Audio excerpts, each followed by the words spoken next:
Pablo Torre, Sarah Spain, George Sedano, and reporting from the All-Star Game in Denver, Clinton Yates. Look at his look last night, by the way. All right? That's a man. What does he have in store for tonight? That's a man that knows what he wants to do.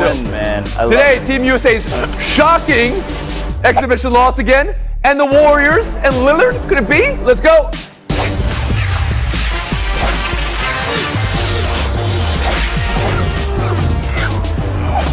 Drip drive, we love it.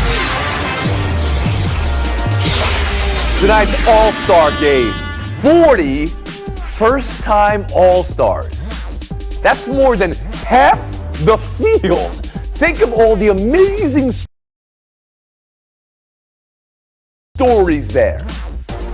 And then the story that is captivating all, in addition to that, and you know how I always like to ask you, what are you watching for? Who you got? We know it's Shohei Ohtani, so let's have at it. His arm to start the game, his bat to lead off the game, his entire oeuvre, and the national conversation that continued today about his placement as face of the game. Just watching Jeff Passan and our June Lee on First Take today as Stephen A. Smith readdressed his comments about Ohtani. Clinton Yates, you're there, around the horn to you. What is tonight about for you?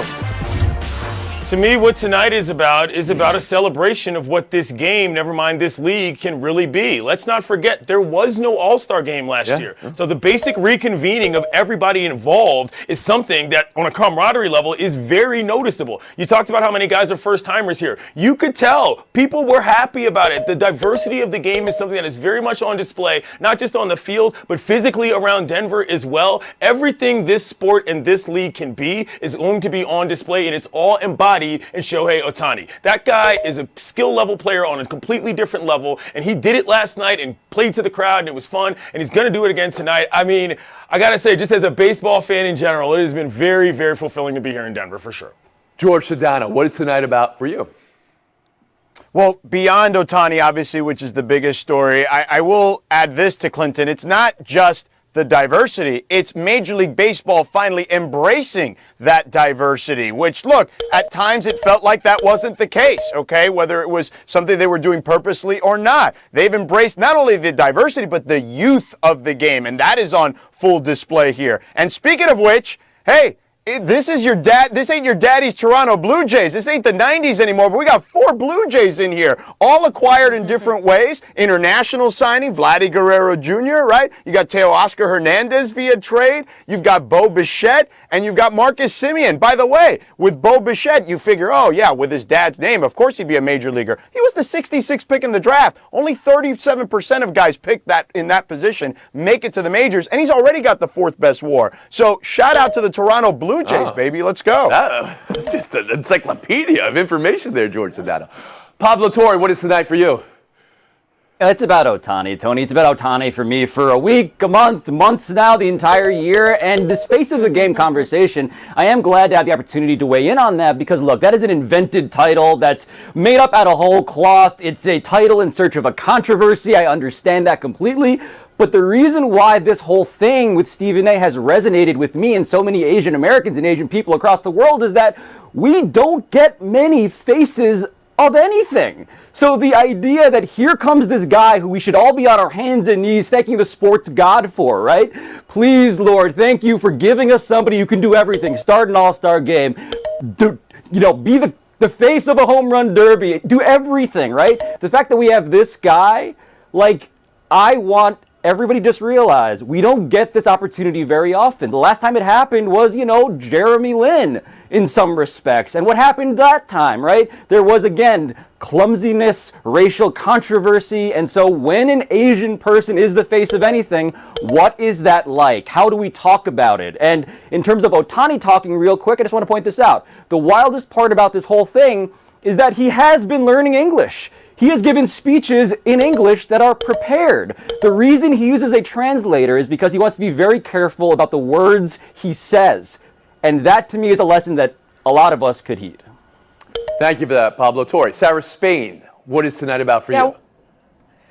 It's actually exactly what Pablo just said, plus what Clinton said, right? This is the opportunity for a sport that is very regional to have its best and brightest in front of a national audience. It's tough enough to watch your own team every single game, 162. You're not necessarily watching a lot of others. So this is the opportunity to hold them all up and have everybody say, okay, whoa, Soto, okay, Tatis Jr., Shohei Ohtani, all these guys that you want to see. And because there is this melting pot of every different background, it should bring us together and make us fascinated and interested by the differences. And instead, we keep having this same conversation, whether it's Mike Schmidt saying he wouldn't build a team around a non-native English-speaking player, whether it's the Red Sox announcer saying they should ban translators for pitchers going to the mound, whether it's Stephen A. repeating what so many have said in the past. It's this conversation that we can't get through because we want to have this Americanized version of this thing that we love, which goes against the very fabric of the game that we should be celebrating. And it's unfortunate to keep having the same conversations, but by virtue of having them, hopefully we prevent future people from trying to pigeonhole these players into something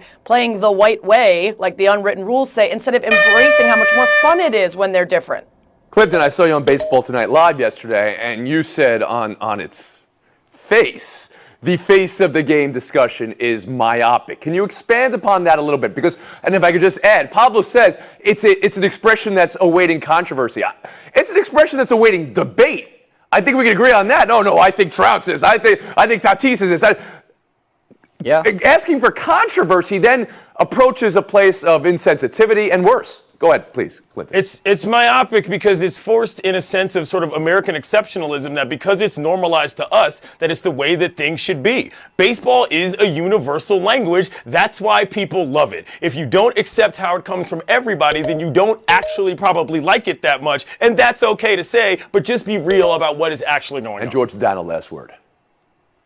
Just to add on to what everyone has been saying, and I thought Pablo nailed it, certainly, but you know, I've interviewed a lot of Hispanic players over the years, whether it's baseball or other sports, and I actually asked them to speak to me in Spanish while on the air, on ESPN airwaves, and I'll translate because you can get a real sense of who they are, what their personality is, as opposed to them speaking in a second language where they're trying to be careful because they don't understand everything that's coming out of their mouth and coming out, in their brain being processed in real time. It's not as easy as people think to process stuff in your second language.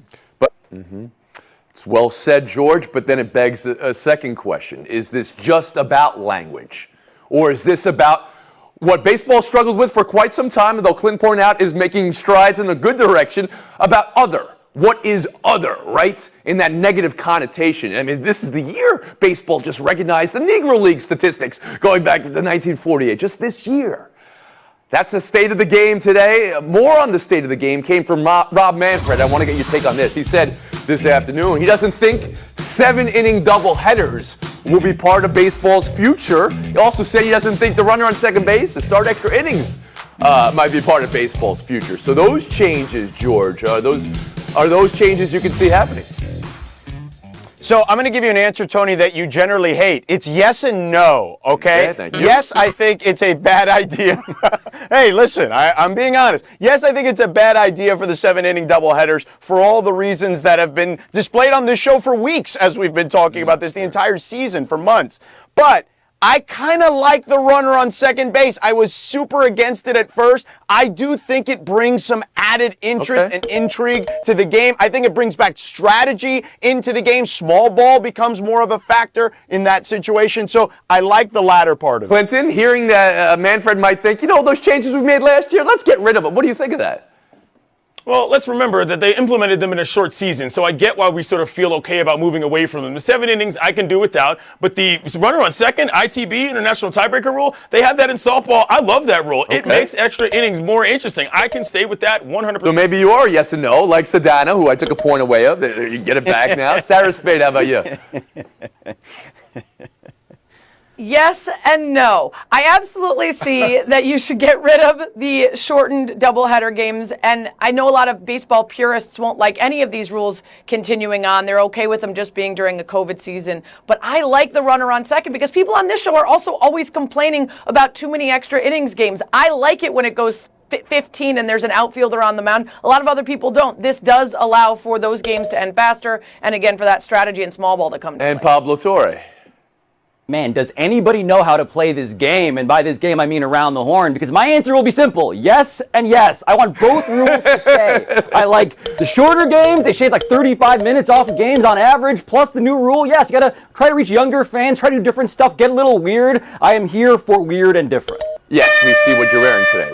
We recognize that. All right. Camel. It's a good look on you, Pablo Torre. One more topic here. Last night's home run derby. Pete Alonso, 74 home runs, which went 6.3 miles. He won the home run derby. But everything else, Ohtani versus Soto, Soto versus his batting practice pitcher, Kevin Long, Trey Mancini, Clinton Yates, you were there.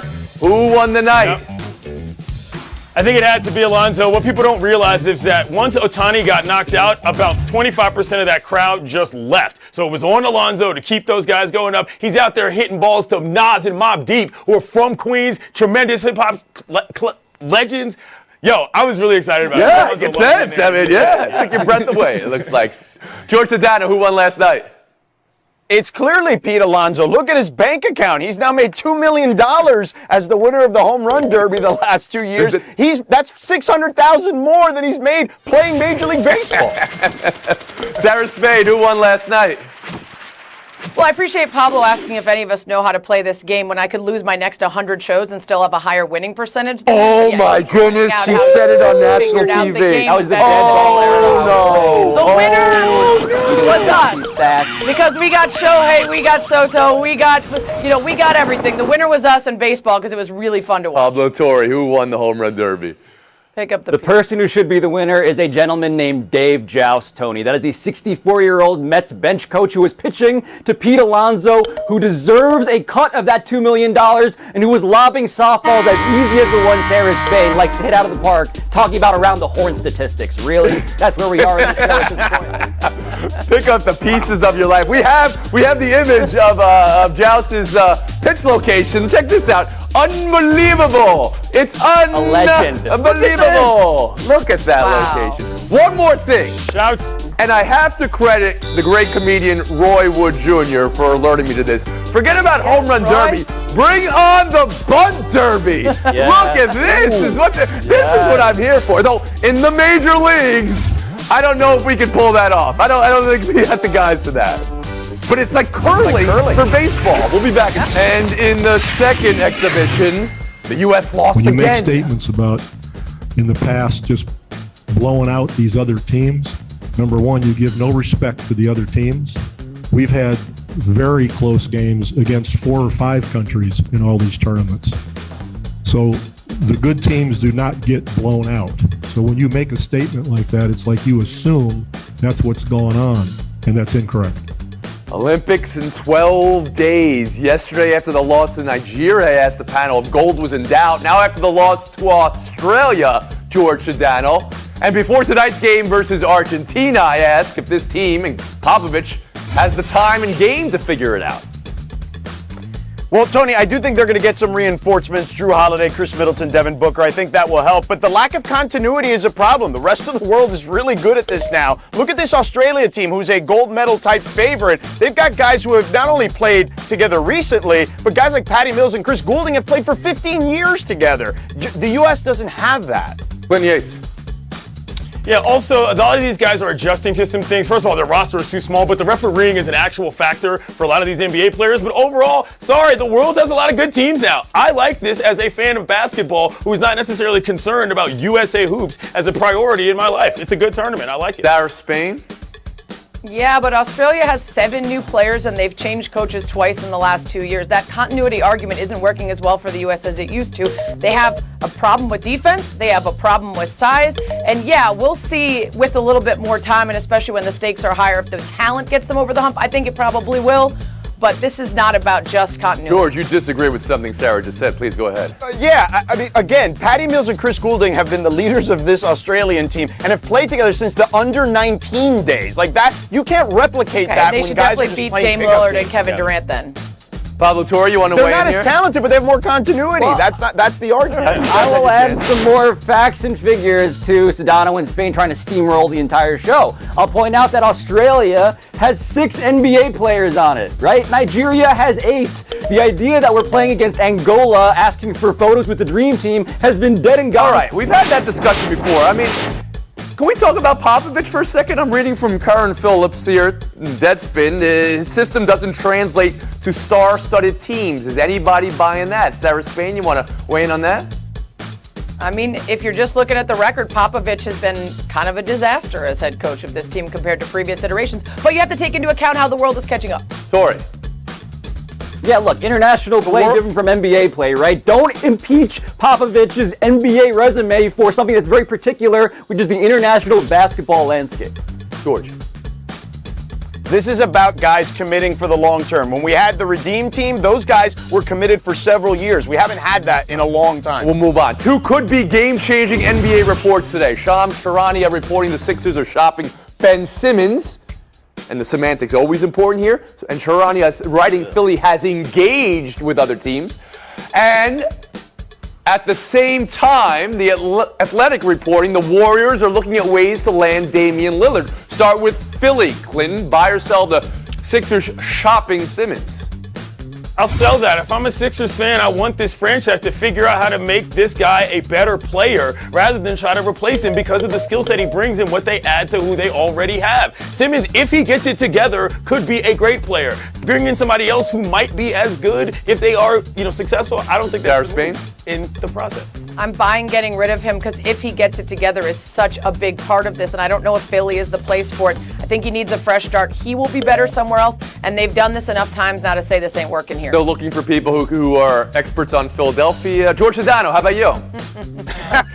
I'm buying it. Look, Rich Paul came to the organization and just discussed this openly, right? Is this the move for them? Like, he was preemptive in this particular situation. I actually like him in Portland. If you want to keep Dame there, move CJ to Philadelphia. They need more shooting, more offense, and Portland needs more defense, right? He's an elite defender. I think that deal works. That's a bad word. Pablo Torre, how about you? Look, this story to me is kind of a nothing burger with cheese because, of course, Philly is going to explore the trade market for Ben Simmons. Of course, they're going to do that. Do I want him to be traded? No. The only small part of me that does is actually in agreement with Sarah because I just feel bad for Ben being in a place that's not conducive to his actual talent, with a coach who does not know how to maximize him, with a fan base that appreciates him less and less. For those reasons, I want him to be released into the wild, but I would love for him to figure it out with the team that deserves him. All right, everything you said may be true. You lost me when we said nothing burger with cheese. Speaking of Philly, when it's we've been hearing with about cheese. Sixers for with months. Cheese. There. All right, last one here. George Sedano, Anthony Slater's piece in The Athletic about the Warriors monitoring the Lillard future in Portland and maybe Wiseman, Wiggins, and picks. Does Golden State need to make this move, George? I mean, Golden State needs to make this move because James Wiseman is not a good fit. They're probably lamenting that they didn't draft LaMelo Ball in that situation. And for Portland, if rebuilding is what you want to do, a package of Wiseman, who I think has plenty of upside, 2 lottery picks and some future picks makes sense. Yates? Dame has given a generation of Blazers fans the best years of their life. If that guy wants to go, I think that it's reasonable as a franchise to let him go to where he wants. Sarah Spain? You never get back what you give away when you give away Dame. They should absolutely not do this unless it is the last and final option. Pablo? And does Dame want to do it? That dude is Salieri to Steph Curry's Mozart. Does that dude want to play with Steph as his sidekick? I don't think he wants to do that either. Oh, how great would it be to watch? Curry, So Lillard, fun. Clay, Green, Sidekick, yeah. Spain, Torre. I think we know this was showdown all along. We've heard of draft prospects being asked about rock, paper, scissors, or to play rock, paper, scissors, being asked any number of things. Well, today, Dwayne Casey, speaking in Detroit, said they asked draft prospects whether they make their beds in the morning, thinking it will indicate whether they how they set the tone for the rest of their day, how organized they are. Pablo Torre, Sarah Spain, welcome to Showdown. This is the one question. Is making a bed necessary to start your day? It is a good assumption over your draft prospect. Sarah, first to you. This sounds like the kind of reasoning that got you Darko Milicic. I can't wait for them to tell us which of the prospects in this draft made their bed and why they were selected 11 spots too high. The Pistons have the number 1 overall pick. Why are they talking about any of this? If Cade Cunningham sleeps in a race car bed, I don't care. Just take the dude. Stop trying to outsmart yourselves and everybody else by sounding inane. Window into your soul time, though. Do you make your bed first thing in the morning? Sarah Spain? Absolutely not. Pablo Torre? That is the other member of my household who is better at it Both of than you. me, I mean, should I bring back therefore- Sedano? And I like the race car bed. Fine. Take the answer, Pablo Torre. Take the FaceTime. I just want to point something out. I am now 9-5 against Sarah Spain in showdowns, which is a pretty advanced around the horn statistic that I think we can actually get more complex and more illustrative of how hard it is to do this show, because I know that my statistics on this show have been impugned today. I just want to point out, you dig deeper into the numbers, the advanced metrics. The analytics age of Around the Horn, Tony, has to begin. Let it begin today with this FaceTime. I played in the dead ball era. Trust the process. Trust the process, Pablo. That's another story I wanted to tell you.